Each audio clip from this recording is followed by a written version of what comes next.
سبحان الذی اسری بعبدہ، پاک ہے وہ ذات جو اپنے بندے کو رات کو لے گیا، لیلاً رات کے تھوڑے سے حصے میں، من المسجد الحرام الی المسجد الاقصی، مسجد حرام سے مسجد اقصی کی طرف، لنریہ من آیاتنا، تاکہ ہم ان کو دکھائیں اپنی نشانیاں، انہ هو السمیع البصیر، بے شک وہ سننے والا اور دیکھنے والا ہے۔ قرآن میں تو بس اتنا ہی تذکرہ ہے معراج کا، اور اسی سورہ بنی اسرائیل میں آگے چل کے آتا ہے وما جعلنا الرؤیا التي اریناک الا فتنة للناس والشجرة الملعونة فی القرآن، کہ ہم نے جو آپ کو منظر دکھایا وہ ہم نے لوگوں کے لیے آزمائش بنایا ہے، جیسے ہم نے شجرہ ملعونہ کو آزمائش بنایا، دونوں چیزوں کو ہم نے کیا بنایا؟ آزمائش۔ تو قرآن میں بس اتنا تذکرہ ملتا ہے معراج کا، ایک تو سورہ بنی اسرائیل کے شروع میں پہلی آیت، اور ایک آگے جا کے 2-3 رکوع کے بعد۔ دوبارہ ریپیٹ کر دیتا ہوں، اللہ عیب سے پاک ہے جو اپنے بندے کو رات کے تھوڑے سے حصے میں مسجد حرام سے مسجد اقصی لے گیا تاکہ ہم انہیں اپنی نشانیاں دکھائیں۔ اور اللہ نے دوسری جگہ فرمایا کہ ہم نے جو منظر آپ کو دکھایا، یہ منظر بھی اور شجرہ ملعونہ بھی، یہ دونوں لوگوں کے لیے آزمائش ہیں۔ یہ بلب جل بجھ رہا ہے، اس سے کچھ نہیں ہوگا، بے فکر رہیں، یہ دونوں چیزیں لوگوں کے لیے آزمائش ہیں۔ باقی اس کی تفصیل حدیث میں ملتی ہے کہ براق پر بیٹھ کر آپ صلی اللہ علیہ وسلم گئے، مسجد اقصی پہنچے، بہت دور ہے مسجد اقصی، وہاں اللہ تعالی نے تمام پیغمبروں کو جمع کیا جن کی آپ صلی اللہ علیہ وسلم نے امامت کی، اور پھر اللہ تعالی نے آپ کو وہاں سے آسمانوں پہ لے گئے اور اپنا قرب عطا کیا، اور پھر آپ صلی اللہ علیہ وسلم کی مختلف پیغمبروں سے مختلف آسمانوں پر ملاقاتیں ہوئیں۔ آپ کو معراج میں 50 نمازوں کا تحفہ دیا گیا، جو آہستہ آہستہ کم ہوتے ہوتے 5۔ اس سے پتہ چلتا ہے کہ بارگیننگ جو ہے نا، بارگیننگ، یہ تو اللہ اس کے رسول کے درمیان میں بھی ہوئی ہے۔ لوگ کہتے ہیں جو ہم نے قیمت بول دی بس اسی پہ خرید لو، ایک زبان، ایسا نہیں ہوتا بھائی۔ بارگیننگ آپ نے بولنے پر کوئی گورنمنٹ کی طرف سے پابندی نہیں، آپ 1 کروڑ روپے بول دو، ہم تو کہیں گے نا بھائی یہ اتنے کی دو گے تو ٹھیک ہے، تھوڑا کم کر لو، تھوڑا کم کر لو۔ تو لچک ہونی چاہیے انسان کی طبیعت میں، یہ نہیں کہ بس ایک ہی زبان ہے جو بول دیا بول دیا۔ اب اللہ نے 50 نمازیں دی تھیں، کم کرتے کرتے کتنی کر دیں؟ وہی 5۔ سوال پیدا ہوتا ہے جب 5 ہی کرنی تھی تو 50 کہنے کی ضرورت کیا تھی؟ یہ ایسا ہی ہے جیسے اللہ تعالیٰ قرآن میں بعض دفعہ مشکل احکام دیتے ہیں لیکن ابھی صحابہ نے عمل کیا نہیں ہوتا کہ اس کو منسوخ کر دیتے ہیں، ایسا بھی ہوا ہے قرآن میں۔ یہ بتانے کے لیے کہ اصل تو ہم یہ حکم دینا چاہتے تھے مگر تمہاری رعایت میں ہم اپنے حکم کو چینج کر رہے ہیں۔ اگر پہلے ہی حکم دیا جاتا نا آسان والا تو پتہ کیا چلتا کہ اللہ اصل کیا چاہتے تھے اور آسانی کر کے کیا چاہتے ہیں۔ تو اصل تو یہ تھا کہ اللہ چاہتے تھے ہم دن میں کتنی نمازیں پڑھیں؟ 50 ٹائم، لیکن اللہ کو پتا تھا کہ یہ مشکل میں پڑ جائیں گے اور جہنم میں جانے والوں کی تعداد اور زیادہ بڑھ جائے گی، اس لیے اللہ نے کہا کہ میں تمہاری رعایت کرتا ہوں۔ جیسے بیوہ عورت کو نکاح کے پیغام سے اللہ نے منع کیا، لیکن اللہ نے فرمایا اللہ کو پتا ہے تم باز نہیں آؤ گے تو اشارتاً پیغام بھیج سکتے ہو، اس زمانے کی بات ہے۔ تو اسی طرح قرآن میں آتا ہے کہ ہم حکم دے رہے ہیں کہ جب نبی کی محفل میں جاؤ تو پہلے کچھ صدقہ دیا کرو۔ پھر اللہ نے فرمایا اشفقتم ان تقدموا بین یدی نجواکم صدقہ، تم ڈرتے ہو کہ ہر چیز میں پہلے صدقہ دینا پڑے گا، چلو معاف کیا، نہیں دو صدقہ، ٹھیک ہے نا۔ تو یہ قرآن کی عادت ہے، اس سے اللہ کی رحمت کا پتہ چلتا ہے، اور یہ بھی کہ اسلام کے احکام میں بھی اللہ نے ہمیں یہ بتایا ہے کہ میں بھی تمہاری طبیعت کا، تمہاری کمزوری کی رعایت کرتا ہوں۔ تو جب اللہ ہماری رعایت کر کے احکام دے رہا ہے تو ہمیں بھی اپنے ماتحتوں کا خیال بولو کرنا چاہیے۔ اللہ ہمیں بتاتا ہے کہ اصل تو میں یہ کہنا چاہتا ہوں، یہ چاہتا ہوں حکم ہو، لیکن تم نہیں عمل کر سکو گے، چلو یہ اس پر عمل کرو۔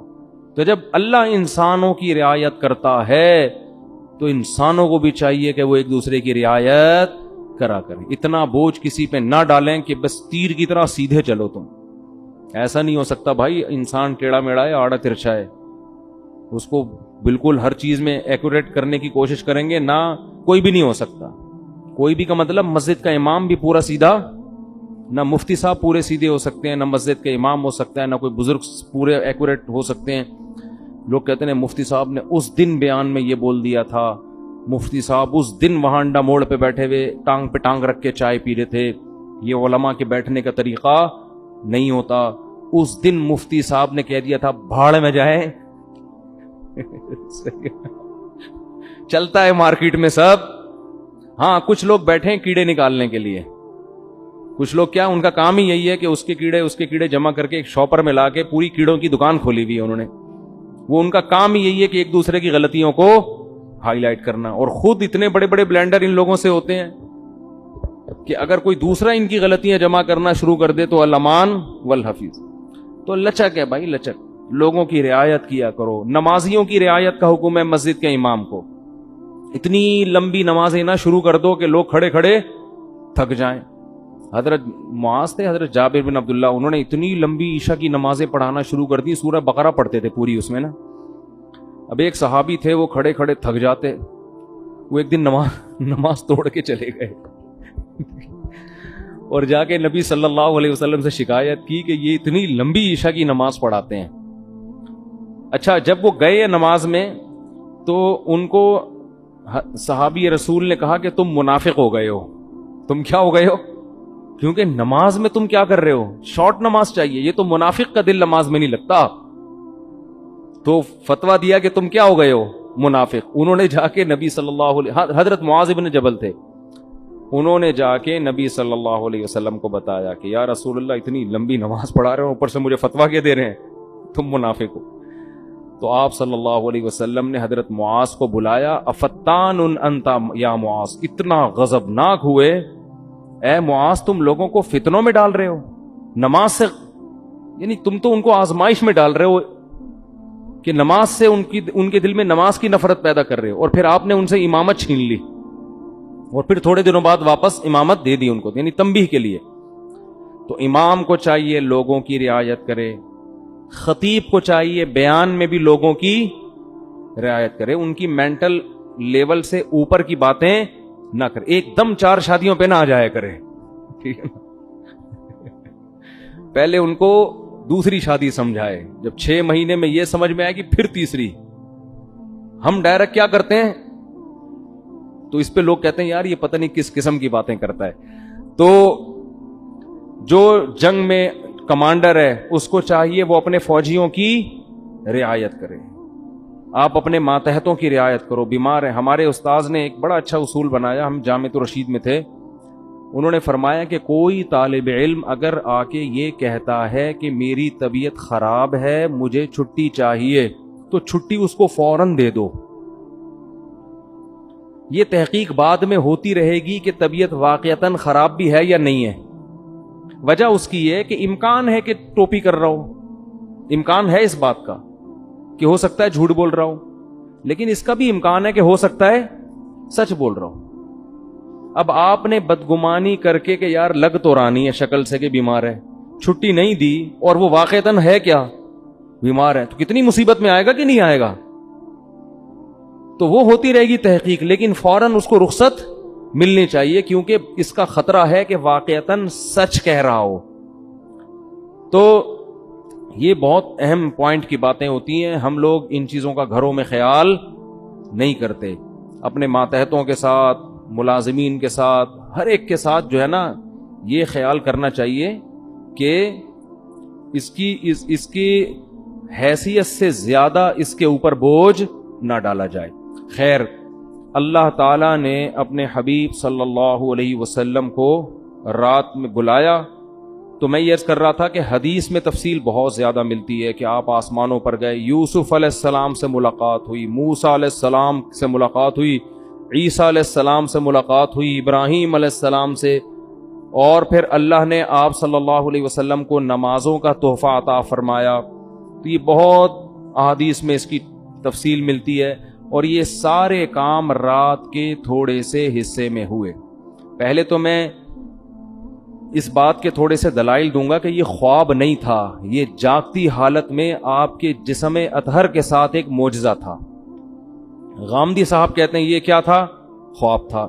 تو اب ہم غامدی صاحب کے دلائل بھی پیش کر دیتے ہیں اور پھر قرآن و سنت کے دلائل بھی. غامدی صاحب نے کہا ہے کہ رؤیا جو ہے نا عربی میں خواب کو کہتے ہیں. رؤیا کسے کہتے ہیں؟ خواب کو. جیسے سورہ یوسف میں ہے نا، وہ کیا تھا، انی رأیت 11 کوکبا، یوسف علیہ السلام نے کہا میں نے 11 ستارے دیکھے سجدہ کر رہے ہیں. تو ان کے ابا نے کہا لا تقصص رؤیا کا، اپنا یہ خواب کسی اور کو مت سنائیں. تو اس کو انہوں نے رؤیا سے تعبیر کیا ہے. کیا تعبیر کیا؟ رؤیا. تو یہی لفظ معراج کے بارے میں قرآن میں آتا ہے کہ اے نبی ہم نے آپ کے رؤیا کو، یہ جو رؤیا تھا نا، اس کو ہم نے لوگوں کے لیے ایک آزمائش بنایا ہے. تو غامدی صاحب کہتے ہیں کہ رؤیا کسے کہتے ہیں؟ خواب کو، جیسے سورہ یوسف میں. اس کا جواب یہ ہے کہ رؤیا اصل میں خواب کو نہیں کہتے، رؤیا اصل میں منظر کو کہتے ہیں، سین کو کہتے ہیں. اور خواب میں بھی ایک منظر نظر آتا ہے، اس لیے خواب پر بھی اس کا اطلاق کر دیا جاتا ہے. ورنہ اصل رؤیا کا معنی منظر، سین، کوئی بھی چیز آپ دیکھیں، چاہے جاگتی حالت میں یا خواب میں. کیونکہ رؤیا کا لفظ نکلا ہے رؤیت سے، رؤیت دیکھنے کو کہتے ہیں. آپ نے دیکھا نہیں رؤیت ہلال، تو کیا یہ خواب میں دیکھا جا رہا ہوتا ہے ہلال کمیٹی ہے بھائی؟ جب جاگتی حالت میں دیکھ کے اتنے اختلاف ہو رہے ہیں تو خواب میں دیکھ کے پتہ نہیں کیا ہو جائے گا، 6 عیدیں ہوں گی پھر تو یہ جاگتی حالت میں ان آنکھوں کے ساتھ رؤیت ہلال کمیٹی نہیں ہے، رؤیت انی ارا ما لا ترون انی اخاف اللہ. قرآن میں جہاں بھی رآ یرآ کا لفظ آیا ہے دیکھنے کے معنی میں، تو رؤیا وہ چیز جو دیکھی جائے. اب یہ خواب میں بھی ہو سکتی ہے اور جاگتی حالت میں بھی، اس لیے اس کا اصل معنی ہوتا ہے منظر، لیکن اس کا اطلاق خواب پر بھی ہوتا ہے کیونکہ خواب میں بھی ایک سین نظر آتا ہے آپ کو، پورا ایک منظر ہوتا ہے. تو اب ہم دیکھتے ہیں کہ قرآن میں جو نبی کے لیے معراج کے لیے رؤیا کا لفظ استعمال ہوا ہے وہ خواب کے معنی میں ہے یا منظر کے معنی میں، دونوں احتمال اس میں ہیں. تو ہم قرآن ہی سے فیصلہ کروا لیتے ہیں کہ وہ حقیقت تھی یا بولو خواب تھا. قرآن میں 2 واضح قرینے، اگر ہم حدیث کو ہٹا دیں، حدیث سے تو پتہ چلتا ہے کہ یہ خواب نہیں تھا.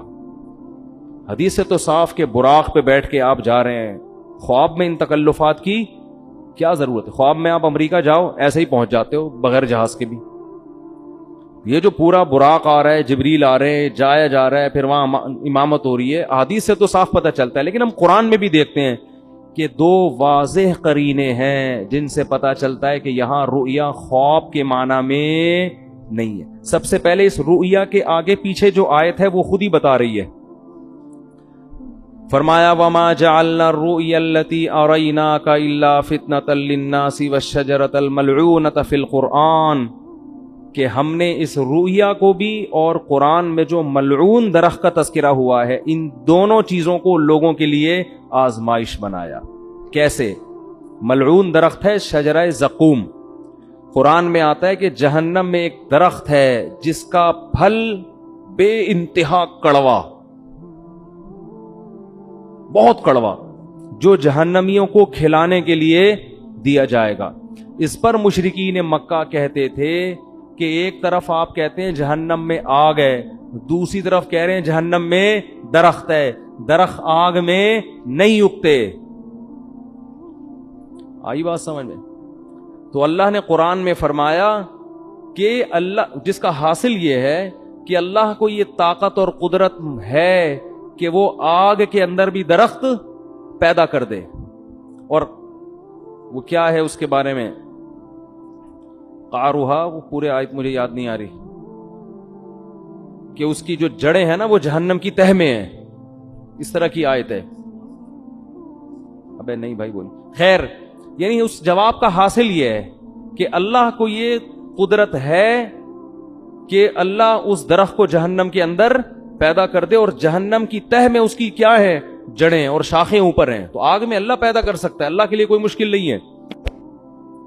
دیکھو ہم نے اگر پانی کے جانوروں کو نہ دیکھا ہوتا کبھی بھی تو ہم کہتے کہ پانی کے اندر انسان یا کوئی مخلوق زندہ نہیں رہ سکتی, سانس کیسے آئے گا؟ تو اللہ نے پانی کی ہی مخلوقوں کو پیدا کر دیا, کروڑوں مخلوق جو پانی کے اندر ہی زندہ رہتی ہیں, باہر نہیں نکلتی. تو اللہ کو یہ قدرت ہے کہ وہ اسی ماحول کے حساب سے چیزیں پیدا کر دے. تو اللہ فرماتے ہیں ہم نے یہ ملعون درخت کو بنایا کس کے لیے؟ آزمائش, تاکہ مشرکین اور غیر مسلم اس کا انکار کریں کہ ایسا ممکن نہیں ہے. حالانکہ یہ انکار کرنا بنتا اس لیے نہیں ہے کہ اللہ ہر چیز پر قدرت رکھتا ہے. تو ہم نے زقوم درخت کو بھی لوگوں کے لیے کیا بنا دیا؟ آزمائش, کہ یہ اللہ کی قدرت جو مانتا ہے وہ تو اس کو مانے گا, جو اللہ کی قدرت نہیں مانتا وہ اس کا انکار کرے گا. تو اسی کے ساتھ اللہ نے نبی کی معراج کا بھی تذکرہ کیا کہ ہم نے نبی کو جو منظر دکھایا اس کو بھی لوگوں کے لیے کیا بنایا؟ آزمائش. کیا مطلب؟ جو اللہ کی قدرت کو مانے گا وہ تو مانے گا اس واقعے کو, جو کہتے ہیں اللہ ایسا نہیں کر سکتا وہ اس واقعے کا انکار کر دے گا. خواب اگر یہ ہوتا تو خواب کو ماننا کوئی اچھمبے کی بات نہیں ہے, یہ فتنہ تھوڑی بنتا. نبی کہتے ہیں مجھے خواب آیا ہے, یہ ہوا ہے, تو ابو جہل بھی کہتے تھا بھائی خواب تو کسی کو بھی کچھ بولو نا بھائی آ سکتا ہے, خواب میں تو آپ کہیں بھی جا سکتے ہیں, کوئی بھی انکار نہ کرتا.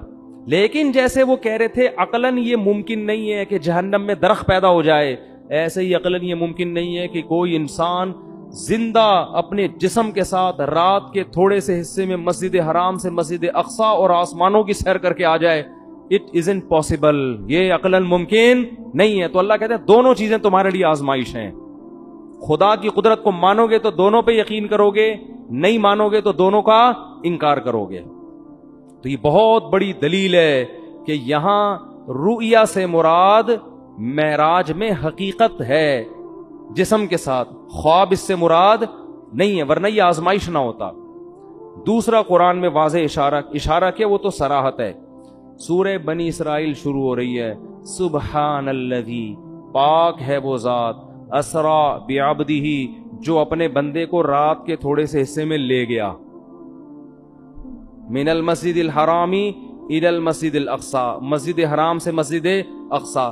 یہاں اللہ نہیں کہہ رہے کہ میں نے خواب میں لے گیا ہوں. میں جب میں کہتا ہوں کہ میں رات کو کے تھوڑے سے حصے میں آپ کو یہاں سے وہاں لے گیا, تو اس کا مطلب کیا ہوتا ہے؟ لے کر گیا یا خواب دکھایا ہے بھائی؟ آپ کہہ رہے ہو کہ بھائی دیکھو میں تمہیں اپنے ساتھ ملیشیا لے کر گیا تھا اور میں نے تمہیں وہاں گھمایا اور پھرایا, پھر میں تمہیں وہاں, تم دبئی کی اب کوئی آدمی کی نئی نئی شادی ہوئی ہے, فرض کر لو, بیگم کو ہنی مون کے لیے مری لے کر گیا, بعد میں پھڈا ہو گیا, بیگم کو کہہ رہے دیکھو میں تمہیں اپنے ساتھ اس دن مری لے کر گیا تھا, پھر میں تمہیں نتھیا گلی کی میں نے تمہیں سیر کرائی, پھر میں وہاں سے ہم نے ٹن مارا ادھر کی طرف, ہم مڑے سوات مردان کی معلم جبا ہے کیا ہے, بہرحال جو بھی ہے, وہاں سے ٹن مار کے اسلام آباد سے ہم اگلی فلائٹ سے واپس آئے. کوئی بندہ وہاں بیٹھا ہوا کہہ رہا ہے یار آپ بھابھی سے اتنی محبت کرتے ہو؟ ہاں جی میں تو بہت محبت کرتے, بہت اچھا خواب دکھایا اپنے بھابھی کو. آپ بولو گے تمہارا دماغ خراب ہو گیا, میں خواب کی باتیں کر رہا ہوں, میں کہہ رہا ہوں میں لے کر گیا. تو جب کوئی عام آدمی یہ بات کرتا ہے, دوسرا اس کو خواب کہے گا, تو آپ کو غصہ آئے گا کہ نہیں آئے گا؟ اللہ سورہ بنی اسرائیل شروع اس طرح سے کر رہے ہیں سبحان الذی, پاک ہے وہ ذات, اسرا بعبدہ, جو اپنے بندے کو لے گیا, لیلن, رات کے تھوڑے سے حصے میں. یہ تنوین تقلیل کے لیے, تھوڑے سے حصے میں بھی اللہ اپنی قدرت دکھا رہا ہے. خواب کا تذکرہ ہوتا تو نہ رات کہنے کی ضرورت تھی, نہ رات کا تھوڑا حصہ کہنے کی ضرورت تھی. سمجھ میں نہیں آ رہی بات؟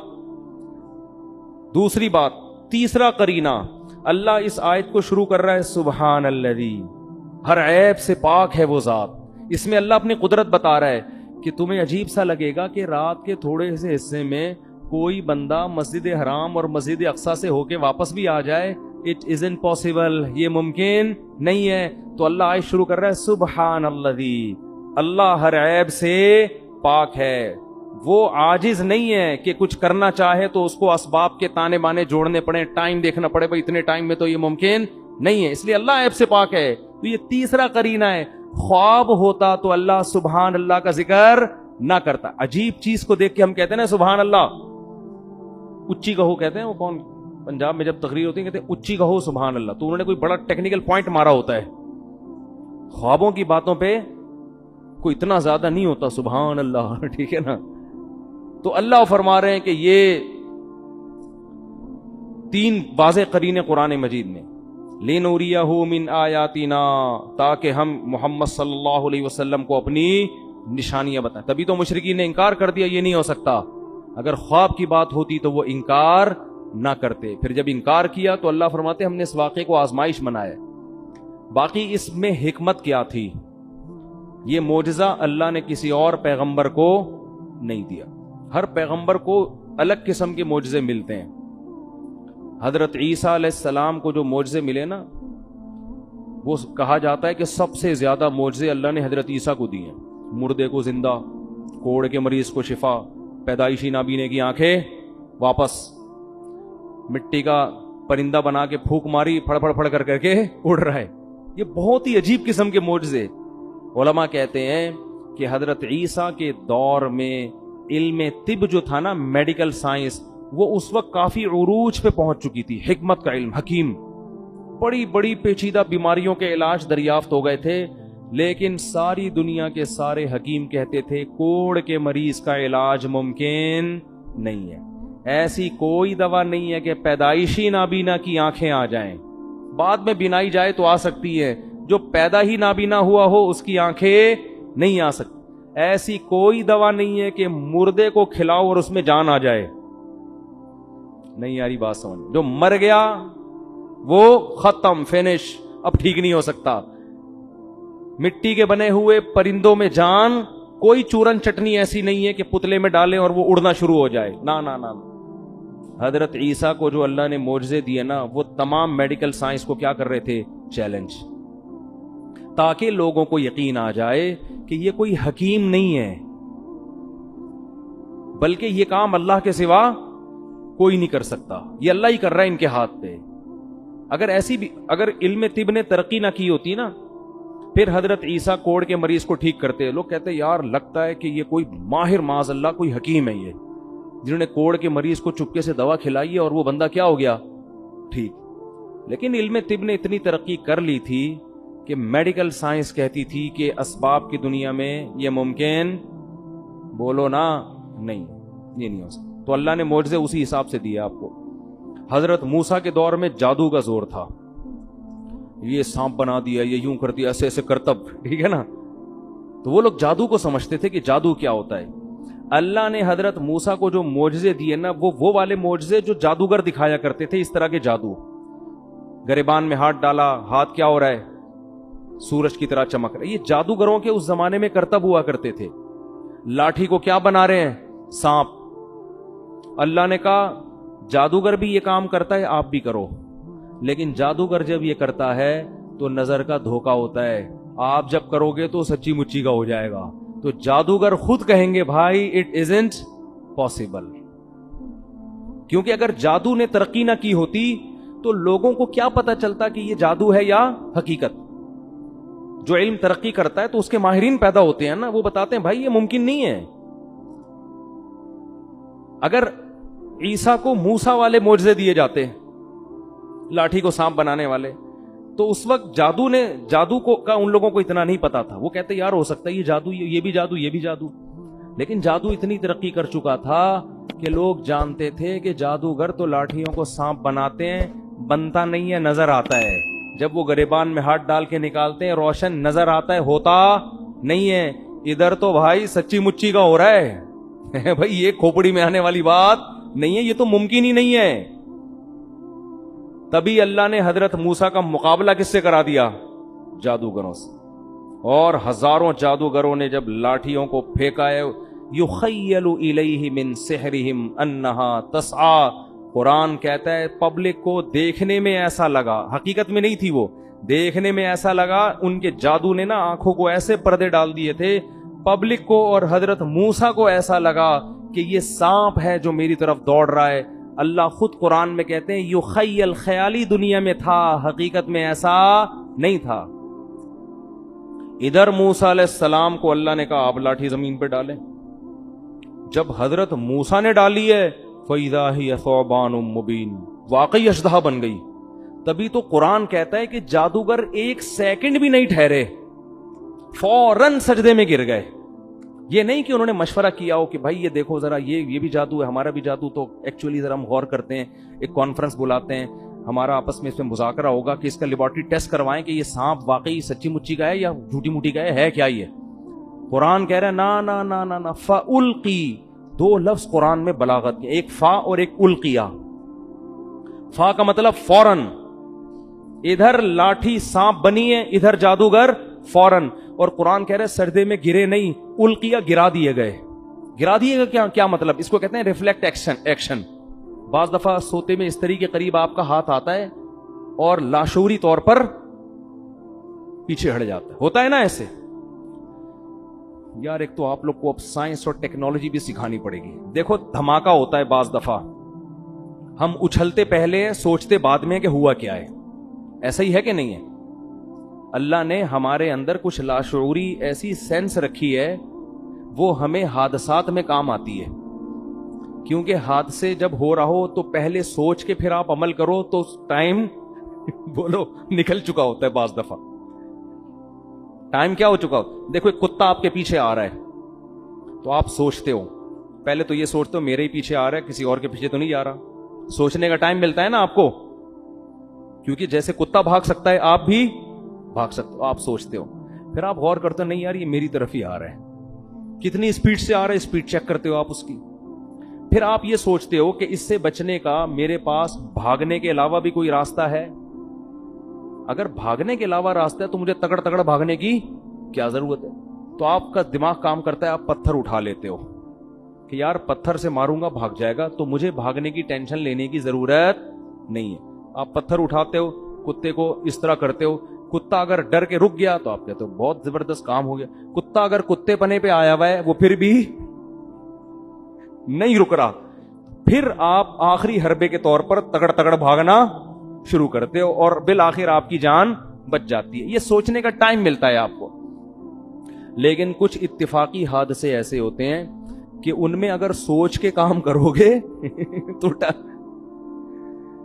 جیسے وہی ہے نا, اکثر سناتا ہوں میں, ایک بیچارہ شیشے کے برتن بورے میں بھر کے بیچ رہا تھا. ایک عادت ہوتی ہے نا بعض لوگوں کی, تو ایک سیٹھ صاحب کی عادت تھی ہر چیز کو ٹھوکر مار کے پوچھتے تھے اس میں کیا ہے. تو وہ شیشے کا برتن اس بیچنے والے نے اس سیٹھ صاحب کے سامنے رکھا. سیٹھ صاحب کو پتا نہیں تھا اس میں شیشے کے برتن ہے. سیٹھ صاحب نے بوری پہ پاؤں مارا, بولا اس میں کیا ہے. اس نے کہا ہے نہیں تھا اب نہیں ہے. تو یہ کچھ ایسی چیزیں ہوتی ہیں جن میں سوچنے کا ٹائم, بھائی اس میں ٹھوکر مار کے پوچھو گے تو اب نہیں ہے, پوچھ کے ٹھوکر مار دے آپ. تو کچھ کام تو ایسے ہوتے ہیں سوچ کے آپ بھاگو, کچھ ایسے ہوتے ہیں کہ بھاگنا پہلے پڑتا ہے سوچنا بعد میں. تو یہ وہ حادثے ہوتے ہیں جس میں اللہ نے آپ کو سوچنے کا اختیار دیا ہی نہیں ہے, قدرت خود آپ کو بچنے کا موقع دیتی ہے, یعنی بچا لیتی ہے. جیسے اچانک جب دھماکہ ہوتا ہے تو ہم اچھلتے پہلے ہیں سوچتے بعد میں. قدرت ہمیں اچھالتی ہے کہ ابے بھاگ یہاں سے, ٹھیک ہے نا, کچھ ہوا ہے. یا کتا بہت قریب آ کے ایک دم بھونکنا شروع کر دے تو پھر آپ بھاگتے پہلے ہو سوچتے بعد میں, اور خود ارادے سے نہیں بھاگتے. لاشعوری طاقت آپ کو کیا کرتی ہے, بھگا دیتی ہے. کوئی جھاڑی میں چھپا بیٹھا ہو, آپ قریب سے گزرو, وہ ایک دم بھو کر کے جب آواز دیتا ہے تو آپ بھاگتے پہلے ہو سوچتے بعد میں. یہ گاڈ گفٹڈ کچھ چیزیں اللہ نے انسان میں رکھی ہیں. یہ اس لیے رکھی ہیں کہ حادثوں ایمرجنسی جب نافذ ہونا تو آپ کو سوچنا نہ پڑے. سمجھ رہے ہیں, پہلے کام ہو جائے پھر بعد میں سوچتے رہو. ابھی تو قدرت چاہ رہی ہے اس جگہ سے آپ ہٹ جاؤ ورنہ مر جاؤ گے آپ. بالکل یہی کام جادوگروں سے ہوا ہے. قرآن کہتا ہے کہ جب انہوں نے رسیوں کو, جب موسیٰ نے لاٹھی کو پھینکا اور وہ سانپ بنی ہے تو جادوگر سوچ کے سجدے میں نہیں گرے پہلے ہیں سوچا بعد میں. کیوں گرے پہلے؟ ان کے لاشعور میں یہ بات بیٹھ گئی, بھائی یہ تو پیغمبر ہے, یہ تو پاسبل ہی نہیں ہے کہ لاٹھی سانپ بن جاؤ. بھائی پہلے سجدہ کرو, بعد میں سوچتے رہیں گے کہ یہ سجدہ صحیح کیا یا غلط کیا. نہیں آ رہی بات. یہ قرآن کی بلاغت ہے. جب موسیٰ نے لاٹھی کو پھینکا ہے، قرآن کہہ رہا ہے فَأُلْقِي، جادوگروں کو لاشعوری طاقت نے سجدے میں گرا دیا. یہ لاشعوری طاقت کون تھی؟ یہ وہی جو ہمیں دھماکوں کے وقت ہوشیار کر دیتی ہے، ہم ہل جاتے ہیں اچانک. تو جادوگروں نے جب یہ منظر دیکھا نا کہ بھئی یہ لاٹھی تو حقیقت میں سانپ بن گئی، یہ تو عملاً ممکن ہے ہی نہیں، یہ تو اللہ کا پیغمبر ہے، یہ اللہ ہی کر سکتا ہے، یہ جادو نہیں ہے. اتنا انسپائر ہوئے کہ قرآن کہہ رہے کہ بغیر سوچے سمجھے سجدے میں گر گئے اور بغیر سوچے سمجھے کہنے لگے آمنا برب العالمین رب موسیٰ و ہارون، ہم رب العالمین جو موسیٰ اور ہارون کا رب ہے اس پر ایمان لے آئے. اب اس کے بعد سوچ رہے ہیں کہ ہمارا فیصلہ صحیح تھا یا غلط، یعنی اس کے انجام کیا ہے. تو سوچنے کے بعد ان کو یقین ہو گیا کہ ہم نے فیصلہ کیا کیا ہے، صحیح. اب فرعون دھمکیاں دے رہا ہے کہ تمہاری نورا کشتی تھی اور میں تمہارے ہاتھ پاؤں کاٹ کے لٹکا دوں گا. انہوں نے کہا لن نؤثرک علی ما جاءنا من البینات، اے فرعون موسیٰ کے برحق ہونے کے جو ہم نے دلائل دیکھ لی ہیں نا، اب ہم تیری بات پر یقین نہیں کریں گے. فقضی ما انت قاض، تو ہاتھ پاؤں کاٹنے کی بات کرتا ہے، جو تیرے بس میں ہے وہ کر لے. چند سیکنڈ کا ایمان ہے مگر کتنا پاورفل. اور فرعون کو کب سے دعوت دی جا رہی ہے، کم وقت کی سمجھ میں بات نہیں آ رہی. ان کو یقین ہو گیا کیونکہ ابھی تک نشانی نہیں دیکھی تھی نا. چند سیکنڈ کا ایمان ہے اتنا تگڑا. اور پھر فرعون کو کیا کہہ رہے ہیں، انما تقضی هذه الحیات الدنیا، تو جتنی سزا دے گا اسی دنیا میں دے گا نا، تو اس دنیا میں زیادہ زیادہ کیا کر لے گا، آگ میں ڈال دے گا، قتلے بنا دے گا، جیل میں ڈال دے گا، عمر قید کی سزا دے دے گا، تو 25-30 سال کے بعد مرمرا کے کیا ہو جائیں گے، ختم. اور آگے کہنے لگے ہم جو رب پر ایمان لائے ہیں نا، رب پر، اس پر جو ہمیں رب دے گا، واللہ خیر و ابقا، گاڈ کا جو انعام ہے وہ تجھ سے زیادہ اچھا بھی ہے اور ہمیشہ باقی رہنے والا بھی. کوانٹٹی کے اعتبار سے بھی اچھا، کوالٹی کے اعتبار سے بھی اچھا ہے. تو بارگیننگ ہو رہی ہے، ٹھیک ہے نا. تو اگر رب سے زیادہ دے سکتا ہے تو بات کر، ظاہر ہے وہ تو دے نہیں سکتا. فرعون نے ہاتھ پاؤں کاٹ کے لٹکا دیا. تو اللہ نے یہ بھی دکھا دیا کہ نورا کشتی نہیں ہے، کیونکہ نورا کشتی میں دونوں کے مفاد ہوتے ہیں، ایک قتل ہونے کے لیے تیار نہیں ہوتا. اتنی واضح نشانیاں فرعون کو اللہ نے دکھا دی کہ دیکھ جادوگروں نے گواہی بھی دے دی ہے اور اپنی قربانی سے یہ بھی ثابت کر دیا کہ یہ نورا کشتی نہیں ہے. لیکن فرعون کی کھوپڑی، کیونکہ دنیا کے نشے میں جب انسان آتا ہے نا، شہوت پرستی میں، جو آدمی زنا کے قریب جا رہا ہو نا، اسے 1000 سمجھاؤ آپ، 1000 دفعہ ہو کہ یہ حرام ہے، لیکن وہ پھر بھی کیا کرتا ہے، زنا میں مبتلا ہوتا ہے. تو یہ گناہ ہے ہی ایسی برباد چیز، انسان کو اندھا کر دیتی. خیر جلدی سے بات کو سمیٹتا ہوں. تو موسیٰ علیہ السلام کو اللہ نے جو معجزے دیے وہ کس حساب سے، جادوگروں کو سمجھ میں آ جائے. عیسیٰ علیہ السلام کو میڈیکل سائنس کے اعتبار. داؤد علیہ السلام کا دور تھا حکومت کا، بڑی بڑی جنگیں ہو رہی تھی اس وقت، لڑائیوں کا دور تھا. اللہ نے ایسے معجزے دیے آپ کو جو جنگوں میں آپ کے کام آئے، لوہے کو پگھلا دیا آپ کے ہاتھوں میں، اس طرح سے. خیر تو ہمارے نبی کو جو معجزے دیے ہیں نا، وہ قیامت تک کے حساب سے وہ آپ کے حساب سے سوٹیبل ہیں. ایک معجزہ تو قرآن دیا، کیونکہ یہ دور ہے ایجوکیشن کا، تعلیم کا. تو قرآن کا جو معجزہ ہے، قرآن نے دعویٰ کیا اس جیسی کتاب لے کر آؤ. کتابوں کا دور ہے نا، تو قرآن نے کیا کہا، ایک شخص جو نہ لکھنا جانتا ہے نہ پڑھنا جانتا ہے، ایسی کتاب لے کر آتا ہے جس کے مضمون اتنے بہترین کہ ایسے اخلاقی مضمون آپ کو دنیا کی کسی کتاب میں نہیں ملیں گے. دلوں پر ایسا راج کرنے والی کتاب، دنیا میں سب سے زیادہ پڑھی جانے والی، سب سے زیادہ سنی جانے والی، جس کو پڑھ کے رونے والے سب سے زیادہ، جس کو سن کے رونے والے سب سے زیادہ، بغیر سمجھے بھی پڑھی جاتی ہے، بغیر سمجھے بھی سنی جاتی ہے. لئن اجتمعت الانس والجن علی ان یاتوا بمثل هذا القرآن، ساری دنیا کے انسان جنات جمع ہو جائیں، لا کے دکھائیں، نہیں لا سکتے. قرآن جب نازل ہوا نا تو بہت سے سائنسی غلط مفروضے تھے اس دور میں، آسمان ایسے بنا ہے، فلاں چیز ہے، اوٹ پٹانگ، جیسے اس دور کے سائنسدان تو پھینکو تھے نا. اس دور کے جو سائنسدان تھے چند ایک کے سوا بس وہ پھینک رہے تھے، لوگ لپیٹنے کے لیے بیٹھے ہوئے تھے. لیکن قرآن نے ایسا کوئی غلط سائنسی نظریہ ذکر نہیں کیا، حالانکہ وہ تو بہت کچھ تھا. تو ہمارے نبی کو کیسے پتا چل گیا کہ یہ والا نظریہ صحیح ہے، یہ والا نظریہ غلط؟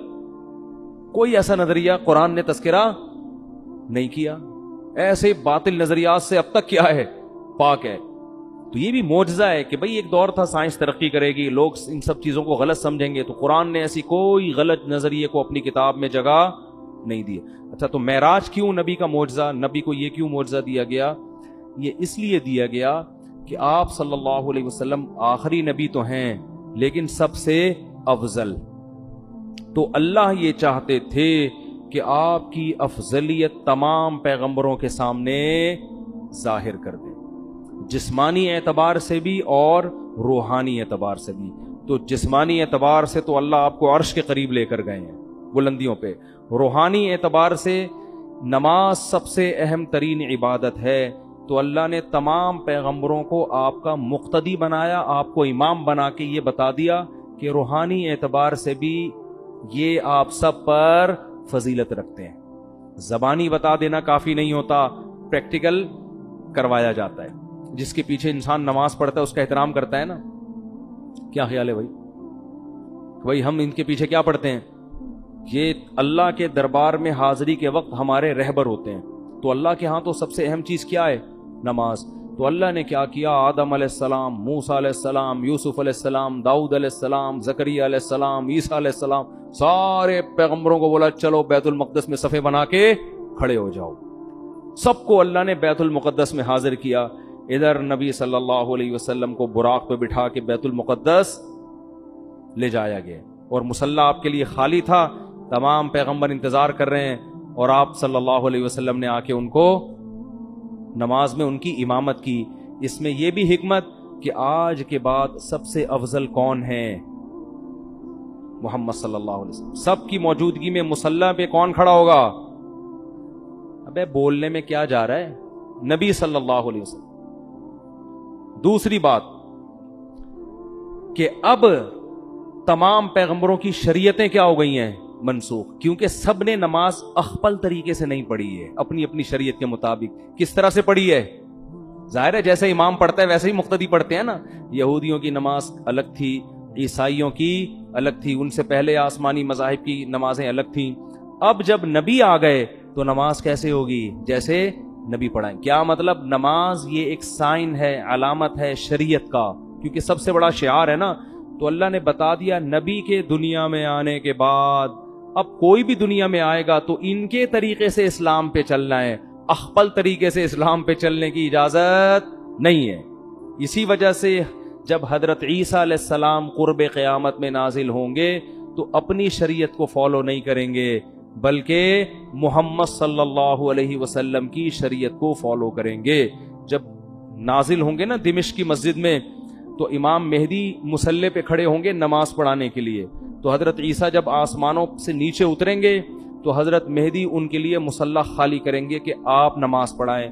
وہ کہیں گے نا نا نا نا، اس کام کے لیے اللہ نے اس امت کو منتخب کیا ہے. سمجھ میں شریعت اس امت ہی کی، کیونکہ یہ آپ ہی میں امامت کرنے کے لیے بولو نہیں. تمہارے امام پہلے سے نبی آپ صلی اللہ علیہ وسلم امام ہے، وہ ان کی امامت ابھی بھی ہے. پھر کیوں تشریف لائے بھائی آپ؟ سوال پیدا ہوتا ہے پھر آپ کیوں تشریف لائیں جب آپ نماز بھی نہیں پڑھا رہے ہیں؟ بھائی نماز اس امت کے پیچھے پڑھ رہے ہیں تو پھر آپ تشریف، سوال پیدا ہوتا ہے کہ نہیں ہوتا، کیوں لائے؟ تو وہ جواب میں کہیں گے کہ میں دنیا میں دین کی دعوت کو لے کر آیا تھا، میں نے ہزاروں درجنوں معجزے دکھائے، مجھ پر اہل کتاب ایمان لائے اور یہودیوں نے مجھ سے دشمنی کر کے اپنے خیال کے مطابق مجھے قتل کرنے کی کوشش کی. اب یہودی میرا تو دشمن ہے اور اسلام کا بھی سب سے بڑا دشمن کون ہے؟ یہودی. تو یہ ہم دونوں کا مشترک دشمن ہے. تو میں اب اس امت کی قیادت کروں گا یہودیوں سے قتال کرنے میں. سمجھ میں نہیں آ رہی تو جیسے چل رہے ہیں ویسے ہی چلتے رہیں. میں جب سبق پڑھاتا ہوں طلبہ سے کہتا ہوں سمجھ میں آ رہی؟ وہ کہہ رہے نہیں. میں کہہ رہا ہوں باقی دنیا میں ساری باتیں سمجھ میں آ گئی ہیں آپ لوگوں کی؟ کہتے ہیں نہیں ہے. تو چلو ایک اور صحیح، ایک اور بات سمجھ، کیونکہ ہم 3 دفعہ سمجھائیں گے، اس کے بعد ہمارے پاس کھوپڑی نہیں ہے کہ سارے دن ایک ہی چیز سمجھاتے رہیں، ٹھیک ہے نا. تو میرا اسٹائل ہے پڑھانے کا. سبق طلبہ سے کہتا ہوں 1 دفعہ سمجھا دیا، 2 دفعہ پھر بھی نہیں سمجھ میں آیا تو میں ان سے کہتا ہوں باقی ساری چیزیں سمجھ میں آ گئی ہیں؟ یعنی ساری چیز سمجھ میں نہیں آئی، چلو ایک اور چیز ایسی ہے جو سمجھ میں نہیں ہے. جب باقی چیزیں سمجھ میں نہ آنے سے کچھ نہیں ہو رہا, لائف آپ کی نیچرل بڑے آرام سے گزر رہی ہے, تو ایک اور چیز بھی اسی میں شامل کر لو.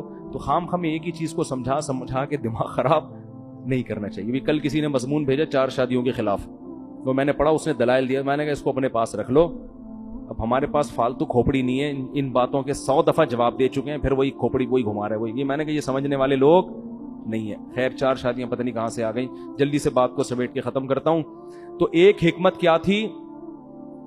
جسمانی معراج اور روحانی معراج. یہ بتانا کہ اب سب سے افضل کون ہے, یعنی عملاً اس کو کر کے دکھانا. صرف بتانا کافی نہیں ہے, پریکٹیکل کر کے دکھایا کہ سب سے افضل کون ہے.